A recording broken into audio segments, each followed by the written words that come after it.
What if the greatest war isn't fought with bullets, but with ideas? Before I answer that question, let me take you back to a moment in my childhood that I can never forget. It was the early morning, still dark outside, the kind of silence that only exists before the worlds wake up. My father, typical communist product as always, was up at 4:30 a.m. The rich scent of black Turkish coffee filled our small apartment. It was his ritual, of course, and I never thought much about until one morning. I stumbled upon something unusual. I needed to use the bathroom. Of course, you are the kid and you need to go in the bathroom. So I pushed the door open, and there he was, my dad, sitting inside the bathtub, covered entirely by a blanket. The air was so thick with cigarette smoke. He clutched something interesting, a tiny transistor radio, which I didn't know we have, and his ears pressed close, listening intently. Then what he did, he turned to me, eyes filled with urgency, and whispered, "Get out now." Well, I don't understand why, but later I realized he was listening to the voice of America, the voice of freedom, democracy, and world beyond our reality. In that moment, I saw fear in my father's eyes. Fear that even words could be a crime. Because where we lived, information was a weapon, and the ruling powers had the right to wield it. Before we continue, I like to say, hello all you risk takers and truth seekers, and welcome to podcast Life the Battlefield, where we expose fake gurus through human intelligence methods. My name is Bekes, and I hold the Guinness World Record for the longest live audio broadcast. As well, I spent 1,800 consecutive combat days, and my professional career includes working in the military and diplomatic intelligence security services. As well, I'm the best-selling author and have passion for podcasting. And today, in this episode of Life the Battlefield, we expose the hidden battle for your mind, propaganda, psychological warfare, and the power of what? Information control. So let's go start with something that's called the unseen war. Propaganda, psychological warfare, control of information. It's been happening for centuries, shaping societies, directing emotions, and manipulating your and my and everybody's decisions. It isn't just something that happens in war zones or in communism. It's in our politics, in our social movements, in our daily lives. Me personally, I saw firsthand, both in combat and in my training.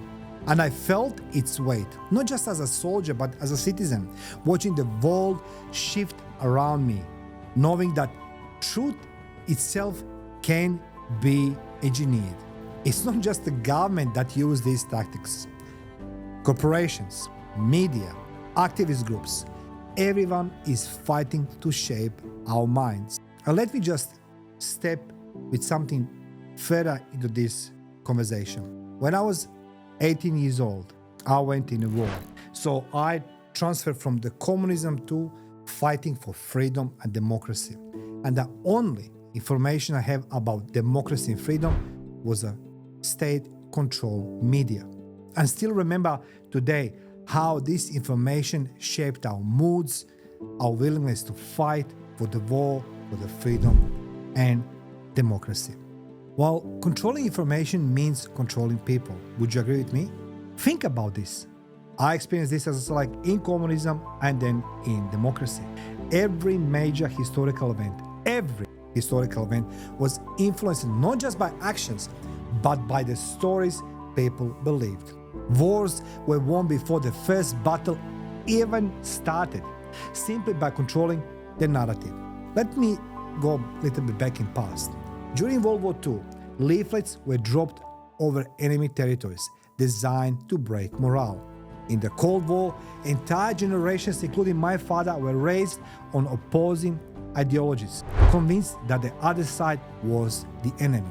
And today, in the digital age, we are bombarded with targeted messaging designed to provoke, divide, and manipulate. Social media has become the ultimate battlefield. Would you agree with me? With a single post, narratives can be created, reputations destroyed, election influenced. But the question is, what is the scariest part? Let me answer this for you. It works. Absolutely works. One thing I learned, truth is not always a fact. Even most of my life I spent in investigations and interrogations. Truth is an experience. It's what people feel, what they see, what they believe. A propaganda doesn't need to be true.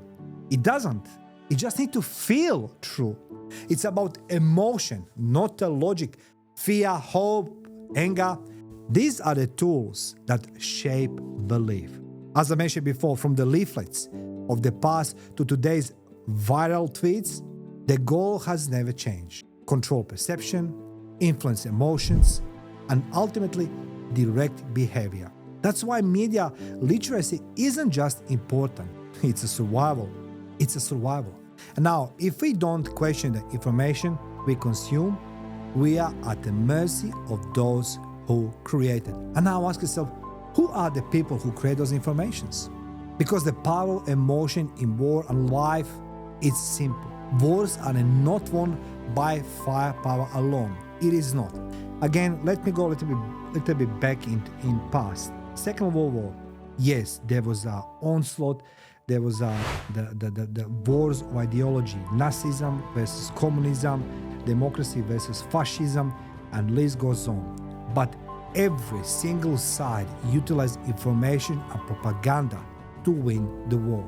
Firepower can't win alone because people's mind, if it's determined to win, they will win. I say this from my personal experience and explain this in my book, Blood, Soccer, Soil. When you see information and propaganda telling you that you can win and reasons why you can win, you will win. So wars are not won by firepower alone. They are won in the mind. The most powerful weapon has always been fear. I've seen it in a battle. The way uncertainty spreads, the way a single rumor can dismantle trust, the way doubt can cripple even the strongest fighter. Guys, I can't emphasize enough. During the war, there was a moment, as I say, I explained this in my book, Blood, Soccer, Soil. And you can see on my YouTube channel as well, there is a playlist. My book, it's there as a video version. There was a moment in a war where we heard some rumor. I know who spread that rumor. And we were afraid what's going to happen next because we knew it. Maybe we'll not win this battle. Well, we'll not survive that night. Now, doubt can cripple even the stronger fighter. Doubt. And now, I see it everywhere. The fear-driven headlines. You know, when you open in the morning, it's like the war, the apocalypse, it's going to be, nuclear holocaust. Just the headlines. When you see the headlines, you just want to run away, but you have nowhere to run. Because somebody thinks by creating the fear-driven headlines going to create more sales. Yeah, maybe, but how this influence person's daily life? Well, the outrage designed to keep us divided. That's what it is. The manipulation of hope to keep us chasing illusions. We, you, me, everybody have to recognize this for what it is. It's a cold, modern psychological warfare. And who are the strongest warriors? Well, they aren't the ones with the weapons. They are the ones who refuse to be controlled by fear. A new battlefield is technology. Because propaganda evolves with technology. The way wars are fought has changed, but the strategies remain the same. I saw, first it was the newspapers, then radio broadcast, as I mentioned my father, then comes TV, and now it's the internet, most powerful, more invasive, more immediate than ever before. When we include our AI, deepfake videos, and social media bots, we live in an era where misinformation spreads faster than the truth, where the facts are distorted, narratives weaponized, and entire societies are manipulated. And here is the thing. This isn't something from some distant future. It's happening right here, right now. We are in the middle of the most sophisticated psychological war in human history. And most people don't even realize that. Of course, that doesn't come without ethics of influence. Propaganda isn't always evil. It was used to unite the world against fascism, as I said before. It was used to inspire revolutions that freed nations. I was a part of that. It can be a force for good. But the question is, where do we draw the line? Where does persuasion become manipulation? When does influence become control? So everybody need to ask themselves constantly, who's shaping the information we consume? And who benefits from the stories we believe?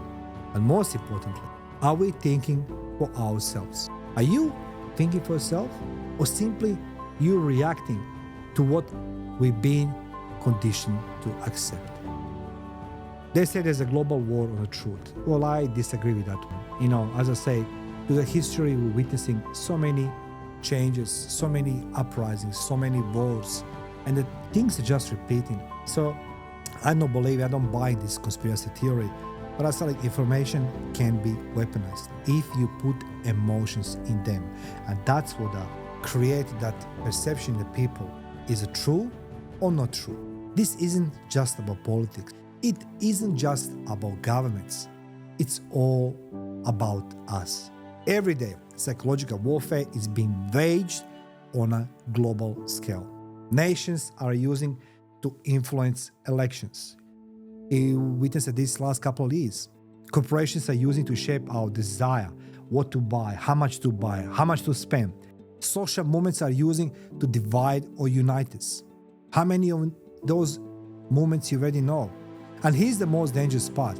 When trust in information is lost, societies collapses. Because without trust, there is nothing. That's why we need to be vigilant, not just against those who create propaganda, but against our own vulnerabilities to it. You, me, and everybody. We need to be the warriors of the mind, to train ourselves, to question, to analyze, and to resist being controlled by narratives designed to manipulate. That's the story it is. At the end, I'd like to share something with you, that the greatest battles are not fought with guns and tanks. They are fought with ideas, with emotions, with beliefs, and most importantly, and if we don't master our own minds, someone else will. So I ask you now, are you in control of your own thoughts, or is someone else controlling them for you? Thank you for watching. Feel free to subscribe, share, like, and comment. And let me know, what do you know about propaganda and how propaganda influenced your life in past, right now, or you believe it's going to be in the future? Let me know, guys, in the comment section below. Thank you for watching.